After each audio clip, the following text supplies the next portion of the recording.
பரிகாரம் செய்யக்கூடிய கிரகத்துக்கு குருவினுடைய பார்வைகள் கிடைக்கக்கூடிய நாட்கள்ல நம்ம பரிகாரம் செய்யலாம்.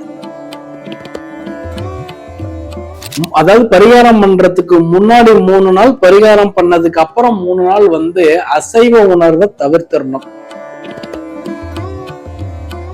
பிரம்மச்சரியம் கடைபிடிக்கிறது ரொம்ப விசேஷம். பிரம்மச்சரியம்னா உங்களுக்கே புரிஞ்சிருக்கும்.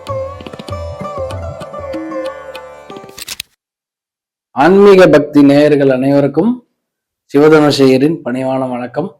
இன்னைக்கு நம்ம என்ன விஷயம் பார்க்க போறோம்னா, பரிகாரம் செய்யறதுக்கு நாள்களை தேர்ந்தெடுக்கிறது எப்படி அப்படிங்கிறத நிறைய பேர் கமெண்ட்ல கேட்டிருந்தீங்க. அதனால நம்ம பார்ப்போம். ஸோ அப்ப நிறைய பேர் ஃபோன் கால்ஸ்லயும் கேட்குறீங்க, சார் அதாவது எந்த நாள்ல செய்யலான்ற சூட்சமத்தை சொல்ல மாட்டீங்கட்டு. ஒவ்வொன்றா சொல்லிட்டு போனா லேட் ஆகும். அதனால நான் இது ஒரு எபிசோடாவே உங்களுக்கு கொடுத்துட்றேன். நீங்க இந்த நாள்ல செஞ்சுக்கோங்க அப்படிங்கிறத.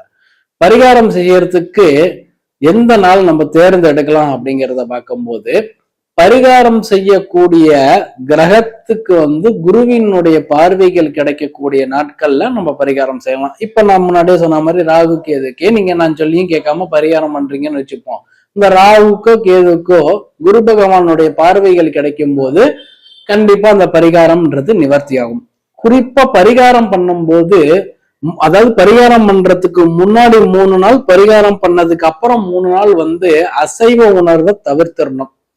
பிரம்மச்சரியம் கடைபிடிக்கிறது ரொம்ப விசேஷம். பிரம்மச்சரியம்னா உங்களுக்கே புரிஞ்சிருக்கும். 18+ கண்டென்ட் அது வேண்டாம். ஸோ அதனால முன்னாடி 3 நாளும், பரிகாரம் செய்யறதுக்கு முன்னால 3 நாளும், பரிகாரம் செஞ்சதுக்கு பின்னால 3 நாளும் தயவு செஞ்சு நான்வெஜ் சாப்பிட்றாதீங்க. இது ஒண்ணு. 2வது விஷயம் நான் சொல்லியிருக்கேன், பரிகாரம் செய்யக்கூடிய கிரகத்திற்கு குருவினுடைய பார்வைகள். 3வது விஷயம், உங்களுடைய சந்திரனுக்கு சந்திராஷ்டம தினத்தன்னைக்கு நீங்க போய் பரிகாரம் செய்யாதீங்க. அது கொஞ்சம் டிஃபிகல்டிஸை உங்களுக்கு கொடுக்கும். அதே போல பரிகாரம் செய்யக்கூடிய கிரகத்திற்கு மேலேயே ராகு கேதுக்கள் போகும்போதோ, சனி பகவான் போகும்போதோ, இல்ல உங்களோட அஷ்டமாதிபதியினுடைய கிழமைகள்ல போய் செய்யும் போது பரிகாரம் என்பது அவ்வளவு சிறப்பா வேலை செய்யாது. இப்ப எனக்கு யாரு சார் அஷ்டமாதிபதின்றத கேட்டீங்கன்னா, இப்ப எல்லாருக்குமே ஜோதிடம் தெரியுது. இப்ப உங்களோட ராசிக்கு 8வது ராசியோட சந்திரன் போயிட்டு இருக்கு. அதுதான் சந்திராஷ்டம நாள் அப்படிங்கிறத நம்ம சொல்றோம். ஸோ அது மாதிரி இருக்கக்கூடிய நாட்கள்ல நீங்க பரிகாரம் செஞ்சீங்கனாலும் நல்லா இருக்காது. உங்களோட ராசிக்கு 6ஆம் இடத்துல, 8ஆம் இடத்துல, 12ஆம் இடத்துல 3 இடத்துலயுமே சந்திர பகவான் போகும்போதும், உங்களோட லக்னத்துக்கு 6, 8, 12ஆம் இடத்துல சந்திர பகவான் போகும்போதும் பரிகாரம் செஞ்சீங்கன்னா வேலை செய்யாது.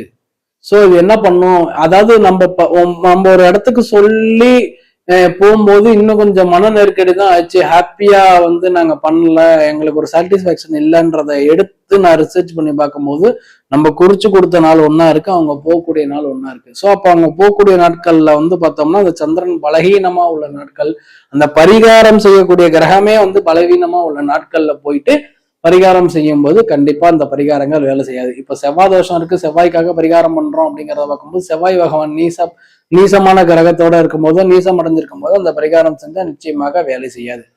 அப்ப அந்த குருவினுடைய பார்வையானது பரிகாரம் செய்யக்கூடிய கிரகத்திற்கு இருக்கணும். பரிகாரம் செய்ய கிரகத்திற்கு உங்களோட ஜாதகத்தில் உள்ள பாக்கியாதிபதியினுடைய பார்வைகள், சேர்க்கைகள் இதெல்லாம் கோச்சாரத்துல இருக்கும்போது கண்டிப்பா பரிகாரம் என்பது பலிதமாகும். இதெல்லாம் ரூல்ஸுங்க. ஒரு தனியா ஒரு பிரசன்னம் போட்டு பார்க்கணும். இதுக்குன்ட்டு நான் செஞ்ச பரிகாரம் பலிச்சிருச்சான்றத அப்படி வச்சு பார்க்கும்போது கண்டிப்பா பரிகாரம் பலிச்சிருக்கா இல்லையான்றதையும் நம்ம சொல்லலாம். பரிகாரத்துல நீங்க எங்க மிஸ்டேக் பண்ணிருக்கீங்கன்றதையும் நம்ம பிரசன்னத்துல கண்டிப்பா கிளாரிட்டியா கொடுக்கலாம். நன்றி, வணக்கம்.